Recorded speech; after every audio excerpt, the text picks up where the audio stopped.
Kaya ako ni Jefferson pupunta daw kami sa sa Parisan sa kakilala niya kasi mas daw yun. Bakla din. Baka maka-discount kami, gawin na lang 50. Gago.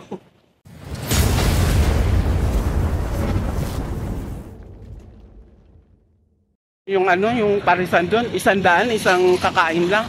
Anli sa bawa, may soft drinks. Tsaka Bakit napakamahal naman kasi ng Parisan yun? Ano ba ang klaseng Paris yun? Kaya nga natin pupunta. List din ako. Punta na kami dun sa lugar na yon sa kaibigan niya. Kaibigan niyan din.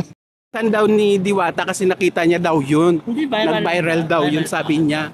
100 daw yung yung isang order. Kaya ayun pupuntahan namin, kaya doon niya daw ako dadalhin para kung talagang maganda daw or masarap daw yung Parisan na sinasabi niya. Kasi di parang baka malay mo maging jowa ni Jefferson.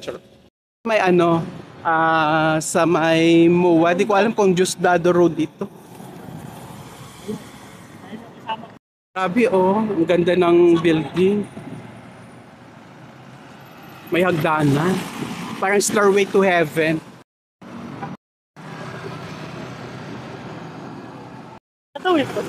Mababangga mamaya.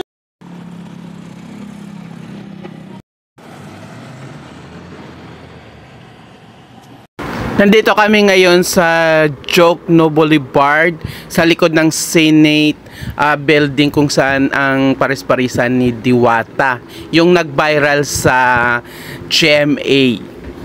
Yung malapit lang din sa may MUA. Ayan. Si Diwata lang dito ang may paris-parisan, tapos may mga kapihan dito at saka mga tiyanggi pag tuwing gabi. Pwede mo lang matikman ang kanilang iba. Ay, ayan. Ang haba ng pila, grabe. Aming tinambayan dito sa Jokno Boulevard. Ayan, ang haba ng pila. Ito yung nag-viral na na nagparis-paris ng sa Jessica Soho. So dinala ako dito ni Jefferson kasi nga idol niya yun sino yun? Si Josa. Nang time na kumain kami dito, talaga ang haba ng pila at saka dinadayo daw talaga ito yung paris-parisan ni Diwata at saka talagang grabe ang dagsa talaga yung tao dito. Kaya naman pala dinadagsa dito kasi nga ang 100 mo may only rice ka na, may only sabaw ka pa, tapos may libre pang soft drinks. Marami din mga trabahador si Diwata, kaya talagang blessing talaga siya.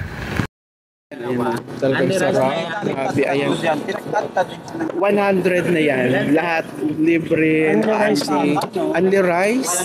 Tapos mayroong pa, soft drinks. Talagang hyper ka. Alam mo na yung paris-paris ni Diwata. Diyosa ng paris-paris. Talagang ang dami nilang customer. Talagang as dinalagsa talaga ng mga tao. Ibigay mo sa kanya. Ay, Hindi ka siya sa bakit. tanggal ako.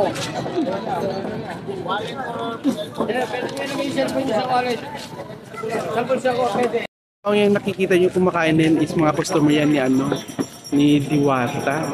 Sa kanyang mga paris-paris talaga yung dinagsa talaga ng mga tao.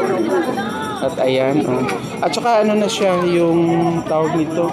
100 na siya, naka-only rice pa yan at saka may free soft drinks pa. Talagang ang sarap ng ni Diwata. Ang sarap ng paris-paris. Dalawang na kami. Nakadalawang balik na kami ngayon. Ang sarap talaga. Grabe. Talagang hindi ka magsisisi sa 100 pesos. Sarap ng talaga ng paris-paris. Talagang hindi ka talaga manghinayang sa 100. Kasi naka-only rice naman siya, only soup, yung sabaw at saka yung may kasama na siyang soft drinks. Ayan, talagang ang sarap. Grabe. Busog na busog talaga kami sa 100 namin. Ayan, uwi na kami. Salamat sa paris-paris ni Diwata, ang Diyosa ng paris-paris.